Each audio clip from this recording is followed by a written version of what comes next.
This evening, Ghana police force investigates multiple fatal accidents on Sunday. A Crane village laborer was arrested on suspicion of cannabis possession.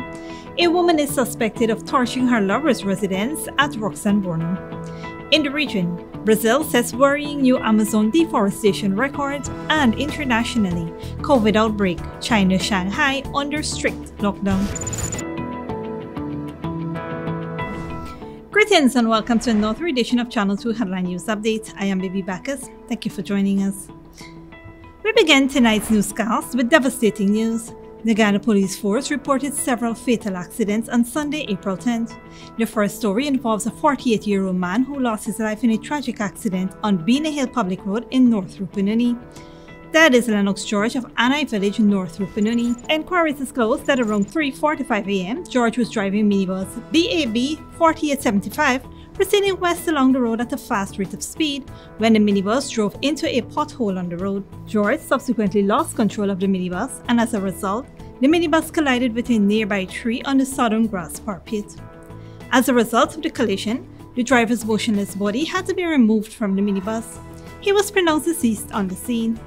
There were two passengers in the minibus at the time of the accident. They were both transported to the Anai Health Center and admitted for observation. The body of the deceased is at the Lethem Regional Hospital mortuary awaiting a post-mortem examination. An 18-year-old man unfortunately lost his life in a two-motorcycle collision at 1 Mile Public Road, Wismar, Linden. Dead is Odell Taylor of Lot 90, 1 Mile Wismar, Linden. Reports at around 7:45 a.m., motorcycle CL731 driven by Taylor was speeding north along the western side of the public road. Motorcycle CF6477 driven by 22-year-old David Narayan of Half Mile Wismar, Linden was proceeding east out of Peanut Street heading to 1 Mile Public Road. It is alleged that Narayan failed to stop at the junction and rode into the path of Taylor. The impact caused Taylor, who was not wearing any helmet at the time, to fall, and his head collided with a concrete culvert. He was picked up by public-spirited citizens and taken to the Linden Hospital complex, where he was seen and examined by a doctor on duty and pronounced dead. The driver of motorcycle CF6477, David Narayan, who is known to the police, fled the scene and is not yet arrested. An investigation is in progress. As some motorcyclists continue with their careless use of the road, we tell you now that a 14-year-old female student of Tuckville Secondary School was fatally struck down on E. Field Sophia, East Coast, Demerara. Dead is Makeda Quick. Reports said at around 12:50 hours, the child was riding south along the main access road. 21-year-old Glendon Redman of section E. Field Sophia was driving motorcycle CK7840, speeding in the same direction in a line position. He allegedly lost control of the motorcycle and collided with the teen. The child was flung some distance in the air as a result of the collision before her body came crashing to a nearby trench. Redman landed on the road. They were both picked up in an unconscious condition and transported to the Georgetown Public Hospital Corporation, where Makeda Quick was pronounced dead on arrival. The body was escorted to the Memorial Gardens mortuary, awaiting a post-mortem examination. The motorcyclist, whom police suspect is not the holder of a provisional or driver's license, subsequently regained consciousness and is presently receiving medical attention under police guard. Recently, Minister of Home Affairs Rupert Ben urged drivers to be more responsible when traversing the roadways. He said it is important for other drivers to observe and report any signs of dangerous driving before it results in road carnage. Minister Ben noted that recent accidents and continued reckless road use by identifiable sections of road users make the case for heightened enforcement, increasing fines and sanctions, and renewed interventions for public awareness with respect to road safety and traffic management. Beyond statistics, he stated that road deaths and injuries represent traumatic grief and loss, which is irreplaceable to families, communities, and indeed to the country at large. Stick around after the break. A woman is suspected of torching her lover's residence in Georgetown, and a Crane village laborer was arrested on suspicion of cannabis possession.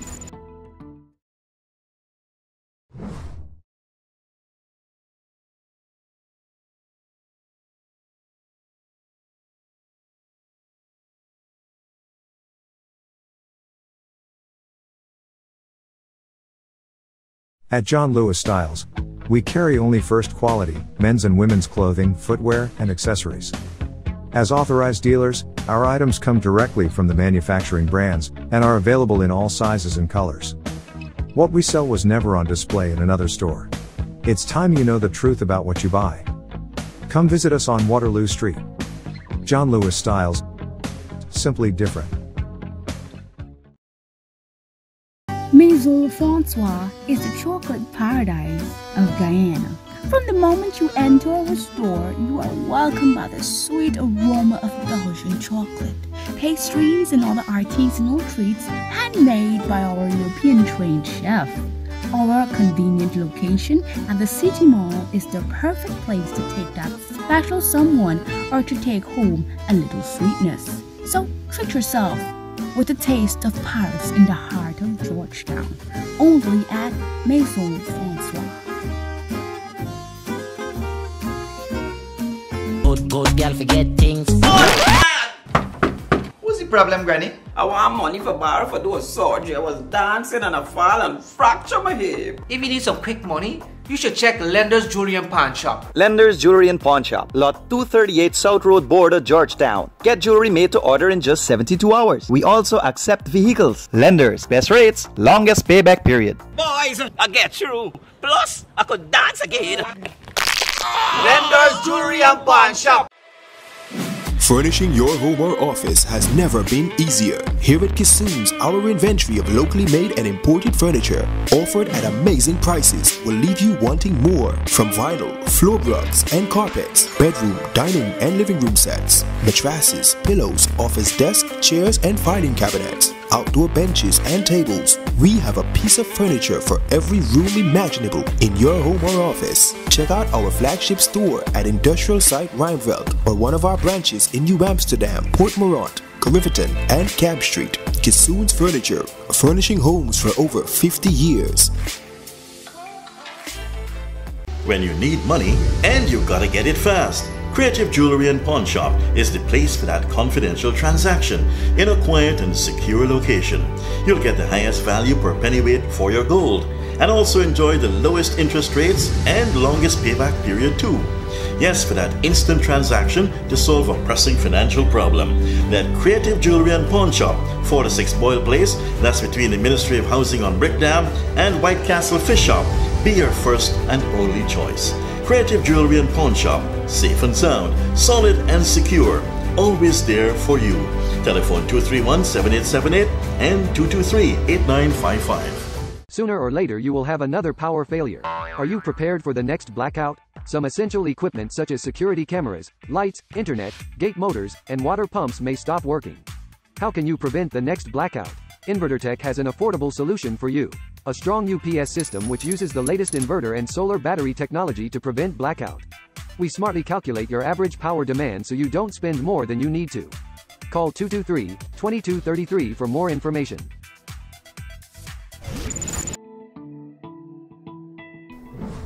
Welcome back. A woman is suspected of torturing her lover's residence moments after he left the house. Esther Sobers has more details. A woman is now in police custody after she set ablaze the dwelling house of her lover and his children at Lot 25 ROXANNE Burnham Gardens in Georgetown on Saturday, April 9, 2022. Reports are that around 7:16 a.m., the Guyana Fire Service was alerted to a fire at the location.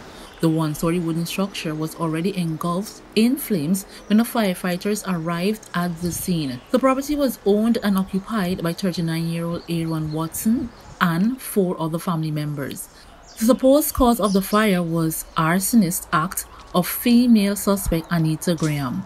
A resident told Headline News that the woman committed the deed while Watson was on his way to the police station to file a report. He and his wife had a little problem and thing, you know what I mean? So I left to see when he come out. He said he go in the station and make a report because she said she threatened him burn down the house. And by the time he didn't think he reached the station, but he didn't reach there. We see smoke start coming out from the house, you know what I mean? And then after she come out with her daughter and her son and go up the road. And after her daughter tells you that his mommy said the house of fire and this and you know the house up in smoke. This all. You know? They normally have a lot of domestic disputes. It gotta be like they have a problem. Cause if she could threaten me that she burn down the house, would be the other problem. But you know what I mean, he never really show me. Water tenders from the West Ruimveldt fire station and the Central fire station were dispatched to the scene immediately. However, they could not save the engulfed one-story wooden concrete building. As a result of the fire, the building and its contents were destroyed. The Guyana Fire Service is reminding persons that there are harsh penalties attached to arson attacks, and once that perpetrator is identified, they will face the full brunt of the law. For Channel 2 Headline News, Esther Sobers. Thanks, Esther. Residents of Linden Region 10 have been reassured by His Excellency Dr. Mohammed Irfan Ali that all of the benefits they currently enjoy will be continued and extended by the government. This guarantee comes after PNCR leader Aubrey Norton recently stated that the government intends to eliminate the electrical subsidies that Lindeners currently enjoy. President Ali made the announcement following an outreach at Parika on Sunday. He said when the government took office, it came with one agenda, that was to ensure prosperity for all Guyanese regardless of their location or background. The allegations by Norton were also rejected by Vice President Dr. Barry Jagdeo and Prime Minister Brigadier Retired Mark Phillips. Dr. Jagdeo described the allegations as false and baseless. In a separate statement, Prime Minister Phillips noted that an interim management committee was established to manage the Linden Utility Cooperative Society Limited. This action followed the determination by the Chief Cooperative Development Officer that the cooperative society was being mismanaged. As such, an interim management committee comprising 7 Lindeners of good standing was appointed by the CCDO to manage the society. This, the Prime Minister highlighted, has been done in accordance with the law for the overall effective functioning of the organization. Amid a police operation in Crane Village in Region 3, a laborer was apprehended on suspicion of narcotics possession. Dale Jarvis has more details.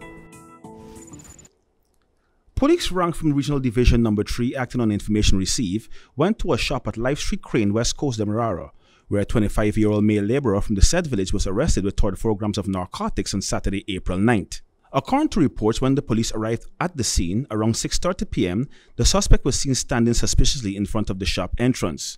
The police conducted a search of his body, but nothing illegal was found. In a further search of his surroundings, the police unearthed a black, bulky, transparent black plastic bag containing several leaves, seeds, and stems suspected to be narcotics in a white plant pot. He was then told of the allegation, cautioned, and arrested. The man denied knowledge or ownership of the suspected narcotics. He was escorted to the Freedom Hoop police station. The seized substance was confirmed to be marijuana, weighed and amounted to 34 grams.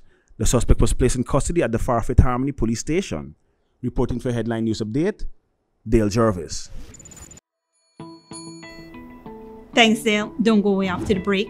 COVID outbreak, China's Shanghai under strict lockdown, and what led to leader Imran Khan's downfall in Pakistan. But before that, here's the bridge retraction schedule.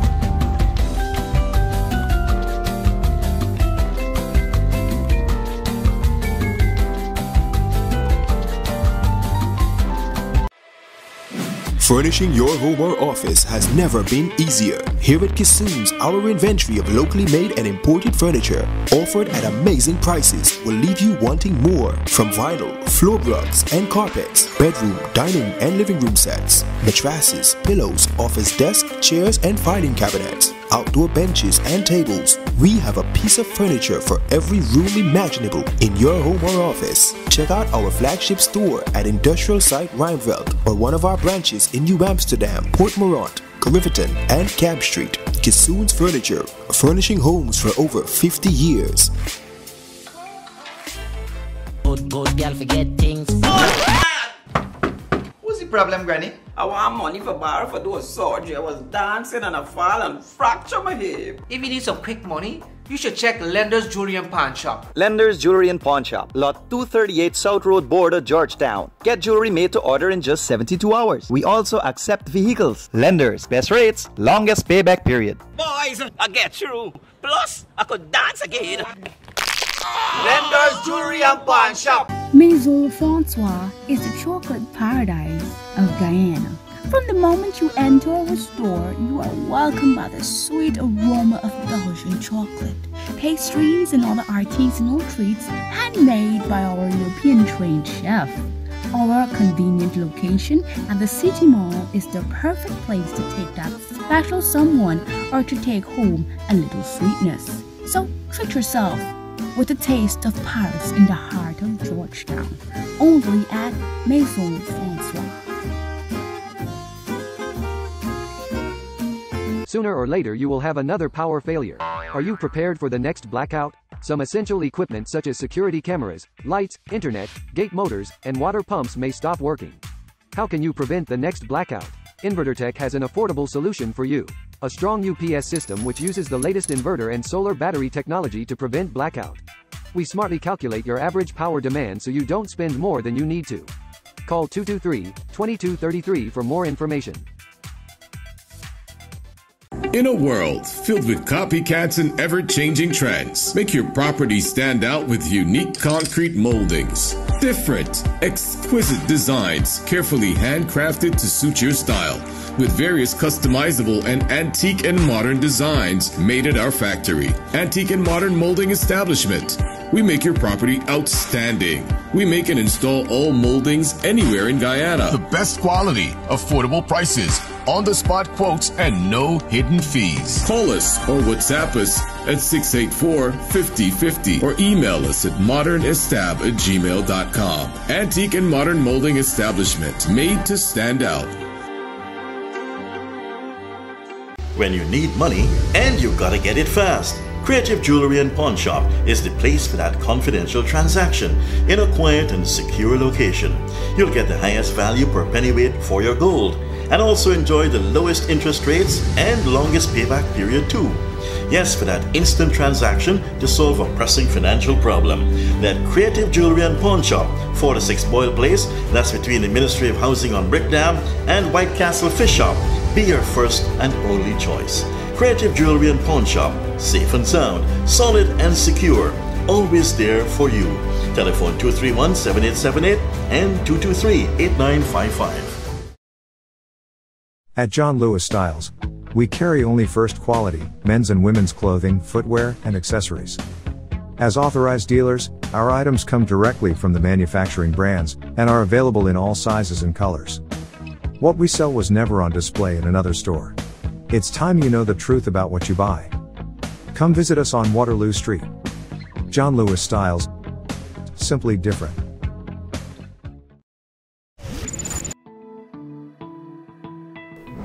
Welcome back. Now we take a look at news in the region and around the world. The latest government data in Brazil shows that the Amazon rainforests there are being cut down at record rate. 941 square kilometers have already been destroyed in the first 3 months of this year. Al Jazeera's Monica Yannick reports. It's rainy season in the Amazon, normally a time when logging activities and fires decrease. Yet deforestation has been on the rise. During the first 3 months of this year, 941 square kilometers of the Brazilian rainforest were destroyed, 64% more than the same period in 2021. Official data just released shows first quarter deforestation at its most extensive since 2015. It's the result of illegal logging and mining, but environmentalists also blame Brazil's President Jair Bolsonaro.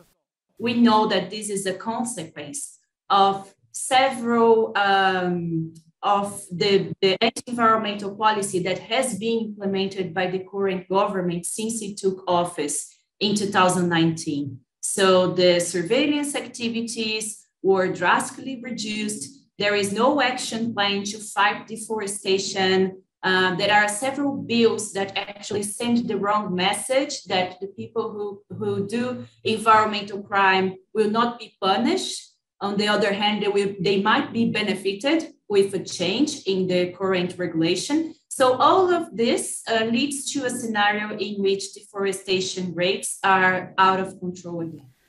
Bolsonaro is pushing for legislation that will open indigenous lands to mining. Thousands of representatives of more than 170 indigenous tribes are now in the capital, Brasilia, protesting against a set of bills which will make it easier for miners, loggers, and farmers to commercially exploit the Amazon.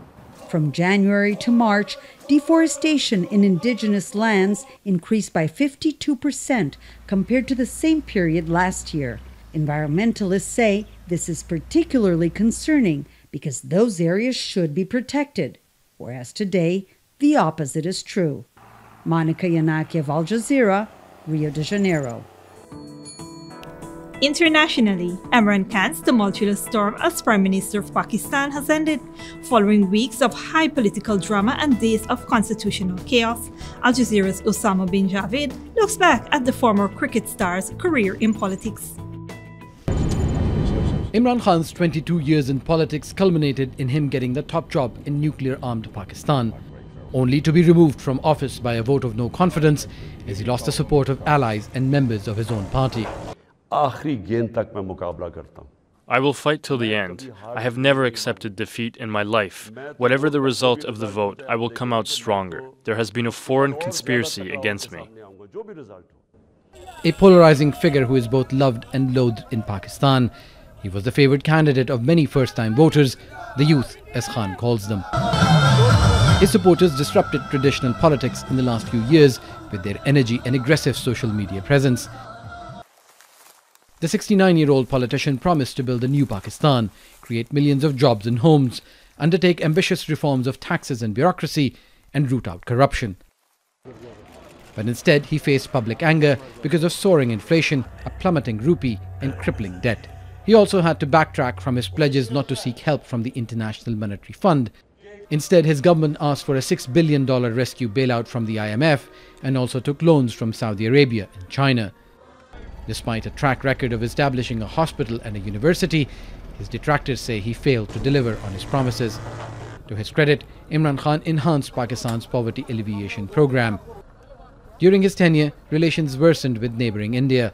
Khan's government was criticized for not doing enough when India changed the status of the disputed Kashmir region. Internationally, Imran Khan championed raising awareness against Islamophobia. Mr. President, Islamophobia is another pernicious phenomena that we all need to collectively combat. In the aftermath of the 9/11 terrorist attacks, terrorism has been associated with Islam by some quarters. Mr. Prime Minister. He also offered to mediate between Ukraine and Russia, the US and China, and in the conflicts between Saudi Arabia and Iran. The charismatic leader tried to reinvent himself using piety and religion, and media attention never left his private life. From marrying British socialite Jemima Goldsmith to his divorce with journalist Ruimveldt Khan, even his third marriage with his spiritual advisor Bushra Bibi has not been without controversy. I'm glad they say I am a Prime Minister of U-turns. Only an idiot doesn't do any U-turns. It's widely believed that Khan fell out of favor with Pakistan's powerful military establishment after failing to deliver. Opposition politicians who called him a selected prime minister used the military's neutral role as a significant behind-the-scenes player to reclaim members of parliament who were poached by Imran Khan's party, Pakistan Tehreek-e-Insaf. Once again, another leader in Pakistan is out. No prime minister has completed 5 years in office since 1947. And finally, China is not backing down on how it is handling the coronavirus outbreak in Shanghai. More than 25 million people in the city have been under strict lockdown. Many have complained about poor access to food and essential services. Al Jazeera's Katrina Yu reports. People in Shanghai are losing their patience with the city's strict coronavirus lockdown.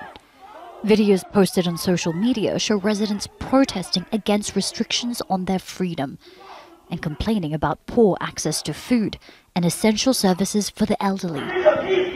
Authorities initially planned for the lockdown to be lifted on Monday, But more than 25 million people have been told to continue isolating at home until their neighborhood has been cleared of positive cases. The government is defending its heavy-handed approach. The dynamic zero-COVID policy does not seek zero infection. It aims to discover and halt infections to prevent a large-scale resurgence. This is a scientific approach, and if we can make good use of it, we'll get the maximum benefit with the minimum cost. But the costs are mounting. Dozens of quarantine centers have been set up to house those who test positive, including the majority who have mild or no symptoms. Videos circulating online show poor living conditions inside hastily constructed facilities. Phyllis Ju counts herself among the lucky ones. She was able to buy enough food before the lockdown to sustain her and her father, but says others were caught off guard. The local government, I think in one of the press conferences, she was saying that Shanghai will not lock down because it's a very important city, like domestically and internationally, so it will be a huge mess. Phyllis Ju is a community volunteer and helps with testing and food distribution. She says organization varies from area to area. Some neighborhoods are managed well, while in others, people are going hungry and desperation is growing. This video shows people yelling in frustration from their apartments. Authorities are censoring critical or negative online posts like these, promoting instead images of volunteers sending much-needed supplies to the city. More than 200,000 cases of the BA.2 Omicron variant have been recorded in Shanghai since last month. But despite rising anger, Chinese authorities insist on fighting this new, highly infectious strain with old methods. More quarantine, more testing, and more isolation. Katrina Yu, Al Jazeera, Beijing. And that is it for today's regional and international news. Here now to your 3-day weather forecast.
And that is all for this edition of Channel 2 Headline News Update. Tune in on Tuesday at 7 p.m. for another episode. Be sure to subscribe, like, and follow us on Facebook and YouTube. Until then, please take care of yourself and each other.